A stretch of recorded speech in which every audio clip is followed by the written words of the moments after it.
There's probably no subject discussed more in the news than the need, maybe non-political news, I should say, than the need for more jobs and the high unemployment rate. As of September this year, there were 14 million unemployed persons in the United States, and the unemployment rate has held steady at about 9%. It's been said that the highest degree of charity is when a person assists a poor person by giving him or her a job, a loan, or gift that would allow that person the means to live a self-sufficient, dignified life. Said in a different way, it's better to give someone a fishing rod than a fish, and 2 recent Weinberg grants do just that. Our 2 partners are entities that have taken advantage of the leading hospitals and healthcare opportunities in the Baltimore area. Did you know there is a growing shortage of frontline workers in Maryland's healthcare system? The Weinberg Foundation is pleased to be one of over 20 partners with Baltimore Alliance for Careers in Healthcare, BAC, that is attempting to reverse the healthcare worker shortage by training entry-level workers to fill skilled healthcare jobs, such as nursing assistants, surgical technicians, respiratory therapists, pharmacy technicians, and radiology technicians. Another grantee that has created a job training program to address the shortage of healthcare workers is the Biotechnical Institute of Maryland. This year, it was awarded a 2-year grant, which will be used to provide job opportunities for unemployed Baltimore City high school graduates by providing tuition-free training in laboratory science and techniques, and then assisting the graduates of this program in finding jobs in the bioscience field. I could continue the list of innovative workforce initiatives the foundation is supporting, but I think you have a picture from these examples. The Weinberg Foundation makes grants throughout the United States, Israel, and the world for those with intellectual disabilities, and in our hometown, so-called, of Maryland, northeastern Pennsylvania, Hawaii, and Israel, for those with physical and sensory disabilities as well.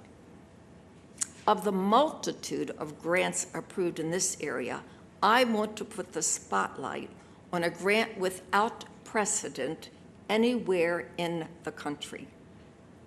The foundation has approved a $1 million for this year capital grant for the creation of new rental housing for very low-income Marylanders with disabilities.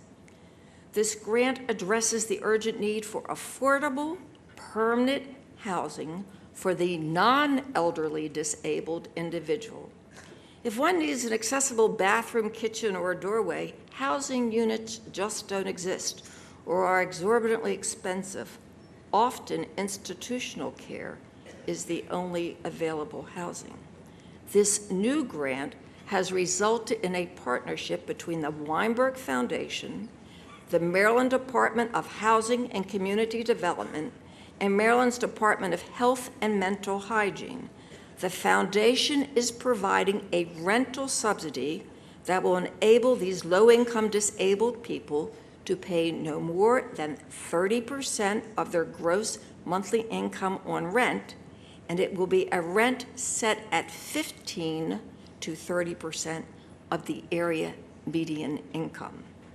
And already there is a development that has been approved for the first set aside for accessible units.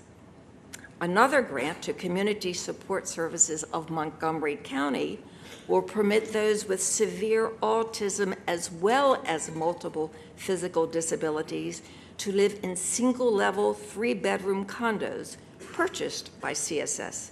These condos will be totally accessible to those with wheelchairs and provide an opportunity for these residents to live integrated lives in the community. One cannot imagine the boost in self-esteem of those with disabilities when they have the opportunity to live in their own home, especially younger adults. I'm going to complete my proud litany of significant Weinberg grants by sharing news about an innovative education project, the East Baltimore Early Childhood Center and School, which is scheduled to open its doors in fall 2013. The center will be located on the EBDI 88-acre site immediately north of Johns Hopkins Medical Institutions and the Kennedy Krieger Institute. And what I'm about to share is good news about EBDI and good news about the school. It will be for children from birth through pre-kindergarten, the Early Childhood Center, and that will be part of a public contract school that will go through 8th grade. The goal is to create a state-of-the-art, replicable model that will meet the needs of these very young children and their families. The Early Childhood Center will serve approximately 174 young children, again, from birth through and up to kindergarten, and they will be from diverse economic backgrounds, and the center program will have a strong component of family support services and community input. In a recent op-ed, Nicholas Kristof wrote, "The single step that would do the most to reduce inequality, the single step that would do the most to reduce inequality was the expansion of early childhood education." He quoted the dean of the Harvard Graduate School of Education that the reason early education is important is that you build a foundation for school success, and success breeds success. Without question, one of the most reliable escalators out of poverty is a good education, and as Kristof observed, disadvantaged kids often don't get a chance to ride and board that escalator. The East Baltimore Childhood Center and School will provide just that opportunity. As I conclude my remarks, I want to focus on words with a special meaning for the Weinberg Foundation and philanthropy: impact, partnership, and self-sufficiency. Bill Gates, in addressing last year's World Economic Conference in Davos, observed that he had a duty to ensure his wealth, quote, goes back to global society in the most impactful way, unquote. We at the Weinberg Foundation share that belief. Let me leave you with a story that embodies the principles of impact, collaboration, and self-sufficiency.